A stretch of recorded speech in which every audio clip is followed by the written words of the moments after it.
Hello everyone. तो आज से हम स्टार्ट करने वाले हैं शेयर मार्केट को बेसिक से लेके एडवांस तक किस तरीके से आप सीख सकते हो और आप किस तरीके से ट्रेडिंग लाइफस्टाइल चेंज कर सकते हो।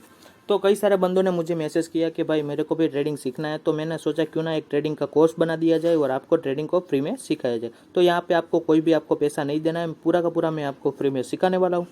तो आपको कुछ नहीं करना है, वीडियो को लाइक शेयर और सब्सक्राइब कर देना है और आपको पेन और पेपर लेके बैठ जाना है, क्योंकि आप लिखोगे तो ही आपको शेयर मार्केट को आगे प्रॉफिटेबल हो पाओगे। तो सब कुछ आपको लिख के जाना है। तो हम किस तरीके से आगे बढ़ेंगे वो आपको मैं स्टेप बाय स्टेप समझा देता हूँ। तो हम किस तरीके से आगे बढ़ गए स्टेप बाय स्टेप वो मैं आपको समझा देता हूँ। पहले हम सीखेंगे बेसिक्स, फिर ऑप्शन ट्रेडिंग, फिर रिस्क मैनेजमेंट, फिर ट्रेडिंग माइंडसेट और स्ट्रेटेजी। यानी कि जो लास्ट में मैं जो भी स्ट्रेटेजी यूज़ करता हूँ वो सभी को सभी मैं आपको लास्ट में समझा दूंगा। तो कई सारे बंदे बोलेंगे भाई ये सब तो मुझे आता है, तो ये स्ट्रेटेजी का वीडियो जब अपलोड करेगा तो मैं देख लूँगा और प्रॉफिटेबल हो जाऊँगा। तो आपको ऐसा नहीं करना है, क्योंकि दुनिया की कोई भी ऐसी स्ट्रेटेजी नहीं है जो आपको प्रॉफिटेबल बना सके। क्योंकि जब तक आपका रिस्क मैनेजमेंट या आपके माइंडसेट ये सब कुछ आपका क्लियर नहीं होगा तब तक कोई भी स्ट्रेटेजी आपको प्रॉफिटेबल नहीं बना सकती। तो हम स्टेप बाय स्टेप आगे बढ़ते चलेंगे और आपको सब कुछ लिखते हुए चलना है। तो हम बेसिक्स से स्टार्ट करते हैं। तो बेसिक्स में हम क्या क्या सीखेंगे वो है स्टॉक मार्केट का इन्फॉर्मेशन, यानी कि स्टॉक मार्केट सामान्य नॉलेज लगी, ज़्यादा हम डीप के अंदर हम इसमें नहीं जाने वाले। जो भी हमारा इंपॉर्टेंट होगा वही हम डीप में समझेंगे, बाकी उसको इग्नोर कर देंगे। तो यहाँ पे हम स्टॉक मार्केट का बेसिक इन्फॉर्मेशन लगे, फिर टेक्निक एनालिसिस जिसमें चार्ट पैटर्न हो गया, कैंडल स्टिक हो गया, ये सब कुछ हम टेक्निकल में, प्राइस एक्शन हो गया, सब कुछ हम टेक्निकल एनालिसिस में सीखेंगे। फिर हम सीखेंगे कैंडल स्टिक पैटर्न, फिर चार्ट पैटर्न, फिर सपोर्ट और रजिस्टर आपको किस तरीके से ड्रॉ करना है, फिर आपको ट्रेंड को कैसे आइडेंटिफाई करना है कि अप ट्रेंड में है, डाउन ट्रेंड में है या फिर साइडवेज में, ये सब कुछ हम सीखेंगे। फिर आपको एफ एंड ओ में किस तरीके से ट्रेड करना है, कौन सा स्ट्राइक प्राइस लेना है, ये सब कुछ आपको सिखाएंगे। फिर ट्रेडिंग करते समय आपको बैंक निफ्टी में ट्रेड करते हो या तो फिर स्टॉक में करते हो, जिसमें भी आप ट्रेड करते हो तो आपको कौन कौन से रूल्स को फॉलो करना है, ये सब कुछ मैं आपको समझाऊंगा। फिर आप अगर बैंक निफ्टी में ट्रेड करते हो या फिन निफ्टी में ट्रेड करते हो या फिर स्टॉक किसी भी स्टॉक के अंदर आप ट्रेड करते हो तो आपको कौन कौन से टाइम फ्रेम के आपको एनालिसिस करना है, किस टाइम फ्रेम के अंदर आपको एंट्री करना है, किस पे आपको स्टॉप लॉस सेट करना है, ये सब कुछ इन टाइम फ्रेम के अंदर मैं सिखाने वाला हूँ।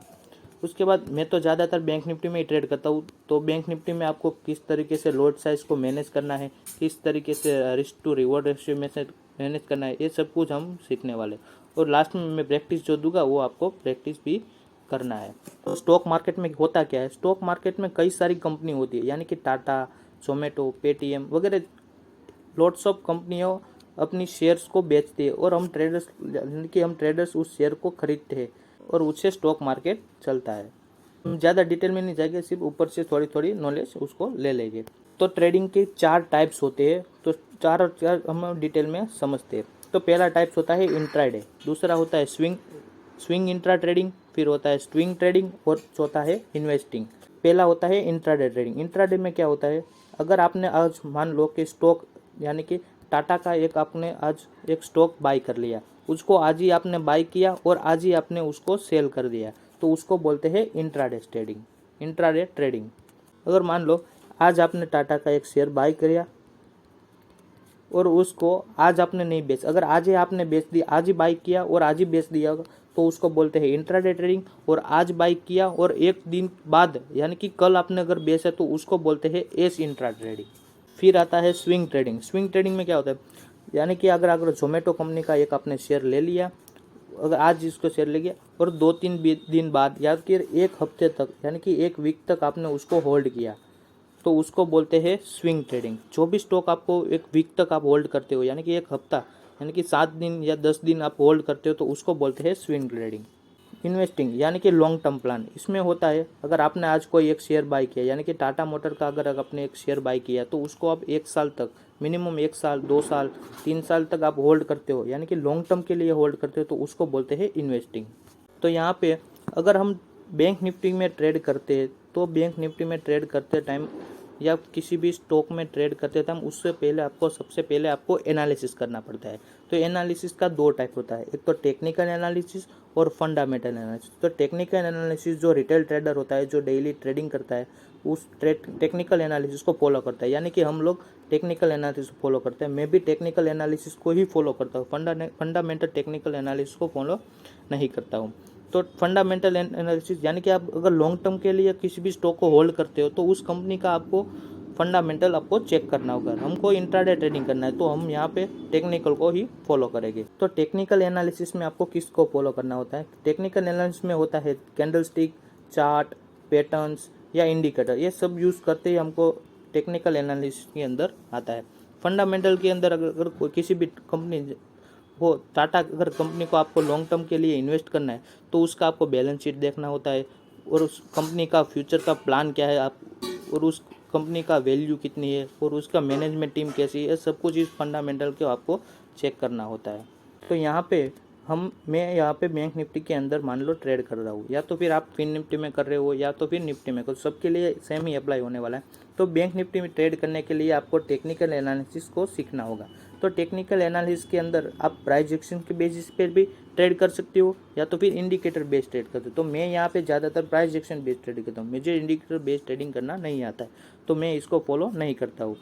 तो यहाँ पे क्या होता है, अगर यहाँ पे चार्ट को अब प्राइस एक्शन के फॉलो करते हुए यानी कि प्राइस के एक्शन को देखते हुए हमको यहाँ पे ट्रेड करना होता है। और इंडिकेटर में क्या होता है, इंडिकेटर कई सारे है, RSI इंडिकेटर है, MACD है, मूविंग एवरेज है, एक्सपोनेंशियल मूविंग एवरेज, ये सभी इंडिकेटर का यूज़ करते हुए आपको ट्रेडिंग करना होता है। लेकिन मैं प्राइस एक्शन को ही फॉलो करता हूँ।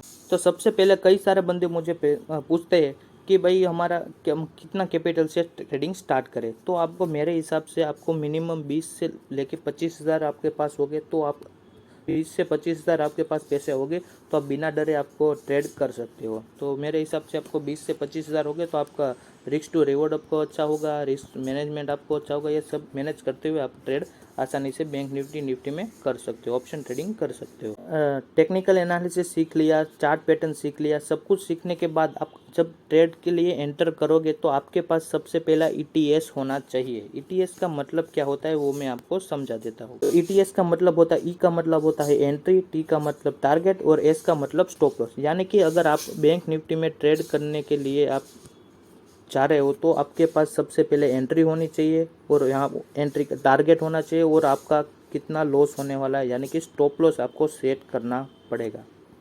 तो कई सारे लोग बोलते हैं कि मैं F&O के अंदर ट्रेडिंग करता हूँ। तो F का मतलब होता है फ्यूचर्स, O का मतलब होता है ऑप्शन। यानी कि अगर बैंक निफ्टी में आपको ट्रेड करना है तो या कि बैंक निफ्टी का आप फ्यूचर में ट्रेड कर सकते हो या तो फिर उसका आप ऑप्शन को खरीद या बेच सकते हो। तो ऑप्शन के अंदर आपको कॉल होता है और पुट होता है। तो ये ज़्यादातर जानकारी मैं आगे वाले वीडियो में बताने वाला हूँ। तो फिलहाल मैं यहाँ पे वीडियो ख़त्म करते हैं। वीडियो को पसंद आया तो लाइक शेयर और सब्सक्राइब कर दीजिए। मिलते हैं अगले वीडियो में। जय हिंद।